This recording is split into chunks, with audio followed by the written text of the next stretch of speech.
is Cambodia worth it if you're coming to Southeast Asia? After being here a month, in this video, I'm going to explain to you into detail what are my final thoughts of this country and some tips for anyone that might be interested in coming here. I'll be touching on subjects like the cost of living, transportation, people and the culture, is it a safe place, tourism and activities, dating life and the girls, the party and the nightlife, and towards the end, I'll be giving you some extra tips for the people that will be coming here, so make sure to stick around so you don't miss out on this information. I consider Cambodia to be one of the more expensive Southeast Asian countries, especially when it comes to the food. But let's start with accommodation. So here, accommodation, I think it's pretty fair. It's somewhat the same as Laos and Thailand when it comes to price. Here you can find hostels from anywhere from $6 to about $10, or maybe more if it's more luxurious.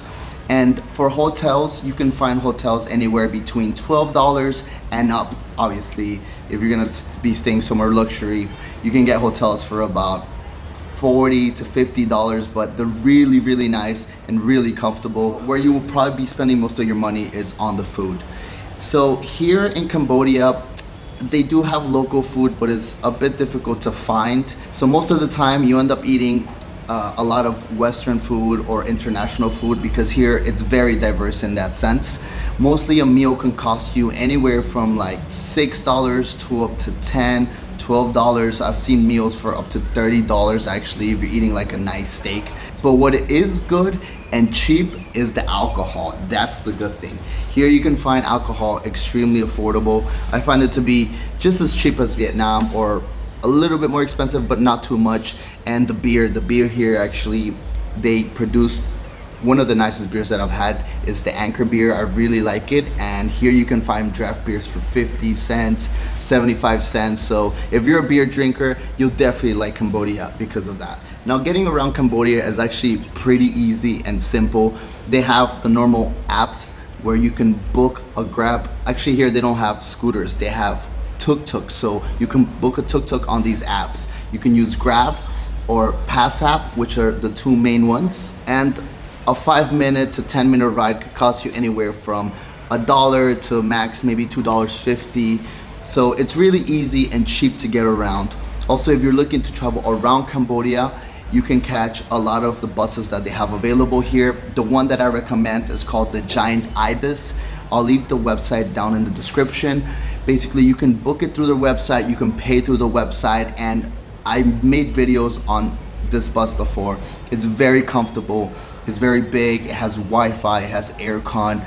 So I highly recommend this bus company, because the other ones, you kind of go on the minivans and it can be a little bit cramped and uncomfortable. Now, if you decide that you want to rent a scooter or ride a scooter, that's also available here. It's very easy to get. They don't really ask you for license or any information. And what I've noticed, it's about $10 a day to rent a scooter. One of my favorite things about this country is no doubt the people. They're very happy, they're very approachable, they're very easygoing, and they speak pretty good English, I have to admit. Around Southeast Asia, I have to say the people speak decent English, especially if you're in the big cities. It's very easy to communicate with the clerks, with the people that work at the hotels, at the restaurants. You won't have any issues. But the Khmer people, they're very family oriented. They're very grateful and happy, especially if you tip them and help them, and have very strong beliefs towards their culture and their religion.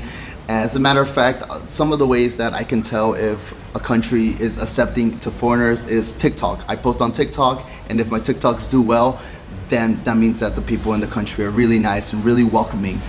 And here my TikTok blew up. I went viral on TikTok. So that's a good example on how happy and excited they are for foreigners to come to their country and try out their cuisine, explore the culture, and spend time here with their people. One thing I do have to say that I do not like about, that's not necessarily the people or the culture, it's just in general the environment.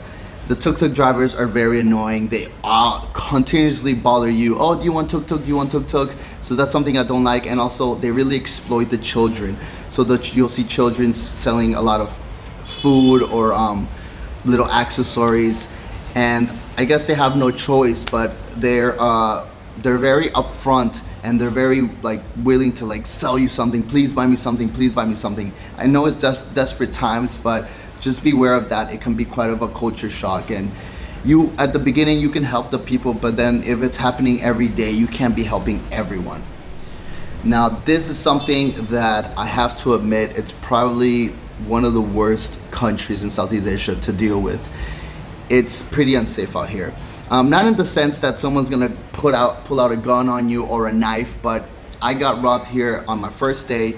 The first time that I came, I've heard people get robbed continuously. I think it was my third day, I was walking around with one of my subscribers. He was checking his phone. Someone tried to snatch his phone off of him on a scooter. So just be very, very careful with your belongings here, because if you give anybody an opportunity, they will take it. I also got robbed actually a day ago. I was trying to live stream a lady bar, and finally a lady bar let me in. I was talking to the lady. She was being very nice, very kind. I bought her a drink, and I had about, I would say like $40 in my wallet. And when I went to go pay, I didn't have any money. And I said, what the hell? And then I looked back through the live stream, and there it was, dude. She had robbed me. So do not give anyone the opportunity or be too kind to anyone, because they will take advantage. Especially if you're in Phnom Penh. Phnom Penh is probably the one place where you will get robbed. Also, I have also heard of people, even when you're inside the tuk-tuk, they go in there and rob your phone inside the tuk-tuk. So sometimes you think you're safe inside the tuk-tuk, but that's not really the case. So please be very careful with your stuff out here, because if you give anybody the chance, it's gone.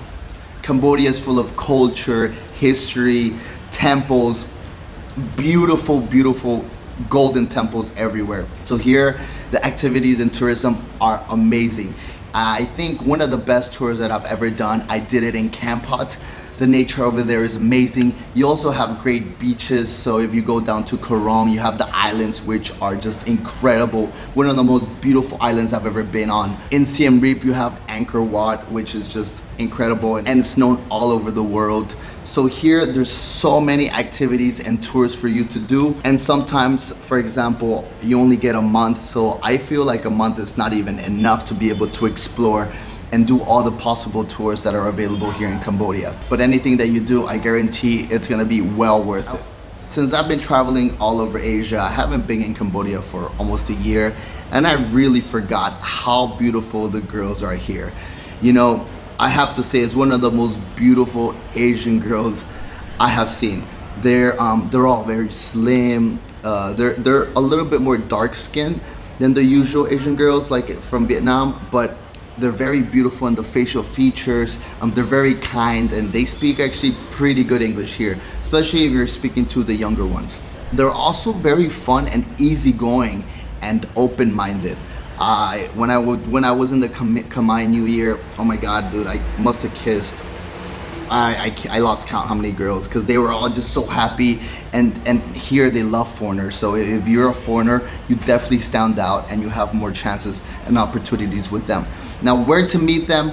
They obviously use dating apps like Tinder, Bumble, Badoo, but those do work. Yes, you definitely will get some matches, and you can probably line up some dates. But personally, I think it's best to meet them out in the streets, talk to the girls, and they're all very kind. If you go approach a girl and try to speak to her, she's not gonna like reject you or give you a bad face. It's a very welcoming and open arms kind of culture, and not as money oriented as other countries like in Thailand, where they ask you for, you know, because they're freelancers, 90% of them, they all ask you for money up front or that kind of stuff. There are lady bars here actually, especially here in Phnom Penh. I saw some in Sihanoukville as well, but you'll see the girls standing outside, but they're not so provocative like in Thailand, where they're wearing like little mini shirts and skirts, and it looks really like seedy. Here, everything's a little bit more hidden, and the girls are dressed a little bit nicer in dresses, but that is available if you're looking for that type of scene.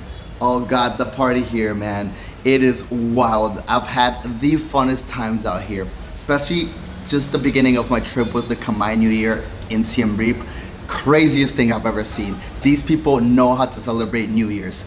And because the culture here, they're just very warm and open. They kind of give me like Latino vibes. They want to dance, they want to drink, they love to get fucked up. So I party with so many locals, so many random people.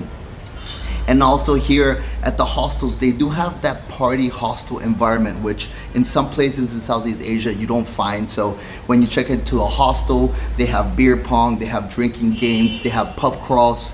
So the party here does get pretty wild, I have to admit. Embrace yourself. And when it comes to the music, they have a wide variety of music. You know, they have mainstream, they have EDM. I've also heard some Spanish music. In Bassac Lane, there's a Spanish club. So yeah, there's a wide variety of stuff here. It's very multicultural kind of party style. So the party here, I have to admit, is really, really good, and I always have a good time. And what I really like as well is that if you want to buy drinks, you can get drinks really anywhere at any time. There's no restrictions like in Thailand. You can only get it between this time and that time, and they have all these stupid rules. Here, no rules, nobody checks anything. You can bring your own drinks. It's very easygoing. Now, when it comes to the narcotics side, that's also very open-minded and accessible here. You can get weed, you can get mushrooms, you can get pills, you can get really about anything that you want. Actually, I heard that you can even get ketamine over the counter here. I haven't tried, but that's what I heard. Also, there are a few bars that sell joints, so you can buy yourself a joint, get a beer. The other day, $5 for a joint and a beer, and it was good, it was decent. Now, the weed here, there's only one strand of weed, and it doesn't look good. It doesn't taste like it's good weed, but trust me, it is strong, guys. So just be careful, because the first time that I had it, I puffed, and I got mad at the guy that sold me the stuff. I'm like, dude, what is this? This is terrible. I don't feel anything. And then 5 minutes later, boom, it hit. And I was like, oh, damn, this is some strong stuff. So yeah, it's kind of like the local Cambodian bushweed, but it's pretty good. Now, some tips for the people that are coming. My advice is just to bring American dollars. Here, they use the American currency and the Khmer currency, so it's a bit strange because you can pay with American dollars and then they'll return your change in Khmer currency. So it takes a little bit to get used to, but you'll be fine. And when you arrive, there are various SIM cards that you can get. I first got Metaphone, which was okay, but it let me down quite a bit because I like to live stream and I need to have good coverage almost everywhere I go. And then the locals and other people told me to get Smart. I got Smart, and that one was even better. So get Smart. That's the best SIM card here in Cambodia and has great coverage all over.